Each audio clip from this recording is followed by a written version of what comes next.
Nama saya Pak Sukiran.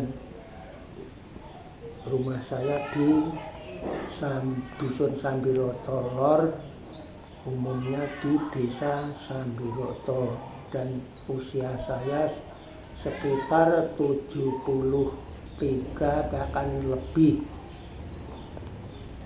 Saya di sini akan menceritakan tentang keadaan di dusun saya atau di desa saya. Dulu itu ada seorang wali atau itu orang yang nyengkal akal bakal di Sambiroto, yang namanya itu Dong Planangan, dan yang itu wali atau itu orang yang cikal bakal di Sambiroto itu namanya Kiai Sukonandi. Nah, hingga sekarang, zaman dulu ketika saya itu masih kecil, di sekitar itu banyak duri-durian dan pohon-pohonan yang menakut-nakuti orang, lebih-lebih anak kecil. Misalnya duri Sorasario-Srit kalau di sini, dan itu duri Ribaya namanya, Riboyo namanya. Jadi gelap sekali kalau lebih-lebih malam, siang pun gelap sekali karena itu banyak pepohonan yang ada di sekitar situ. Nah, itu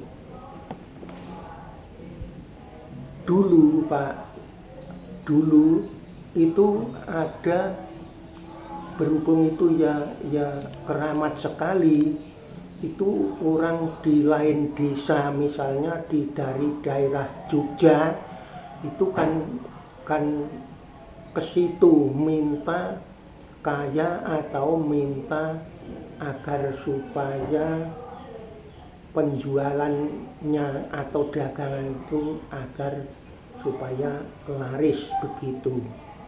Nah, hingga sekarang di desa saya itu yang namanya Pak Karmen itu kan sudah kebukten itu, tapi sudah meninggal orangnya. Kebukten itu minta kaya raya di situ. Orangnya itu ya dari desa kami, tapi domisili ada di Solo, tepatnya kampung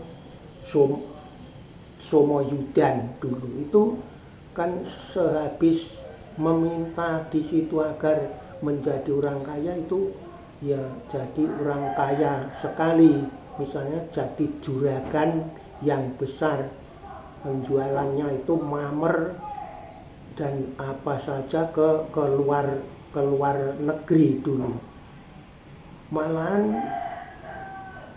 orang di tempat saya itu pekerjanya itu disuruh kerja di sana, yang misalnya ya buruh begitu saja. Banyak yang ada di rumahnya Pak Karmen, di rumahnya Pak Karmen. Tapi lah, sehabis itu Pak, entah itu dari mana, Pak Karmen itu kan ya mempunyai anak cucu lah. Hingga sekarang itu efeknya itu kepada anak cucunya itu laki-laki ya perempuan. Nah, yang perempuan itu yang dikatakan kalau di sini itu gendeng, perempuan gendeng. Ya, yang laki-laki itu padahal sudah dewasa, habis tetak itu menjadi idiot, lalu itu istilahnya orang di desa itu hanya kelambrangan, tidak mau disuruh apa-apa, kalau makan saja di rumah orang. Habis Pak Karmen itu tadi sukses itu tiap-tiap 1 tahun itu kan ya dikatakan syukuran atau bagaimana, itu kan menyembelih kambing, dimasak, lalu kalau sudah masak itu dibawa ke lokasi di makam Pak Sukonandi itu tadi. Ya, ini adalah potret sekitar makam yang sekarang sudah lengang. Dulunya di sini banyak sekali tumbuhan berduri yang diceritakan oleh Pak Sukiran tadi. Banyak sekali tumbuhan kaktus begitu ya, kayak riboyo. Tapi sekarang sudah dibersihkan oleh masyarakat. Nah, ini dia potret makam dari jauh yang dulunya dikeramatkan dan sampai sekarang, tetapi penduduk sekitar sekarang sudah tidak terlalu mengkeramatkan atau tidak menjadikan ini sebagai sembahan, tapi cuma sekedar dimuliakan dengan dibentuknya benteng-benteng di sekitar pemakaman seperti itu. Nah, mari kita lihat dari jarak dekat.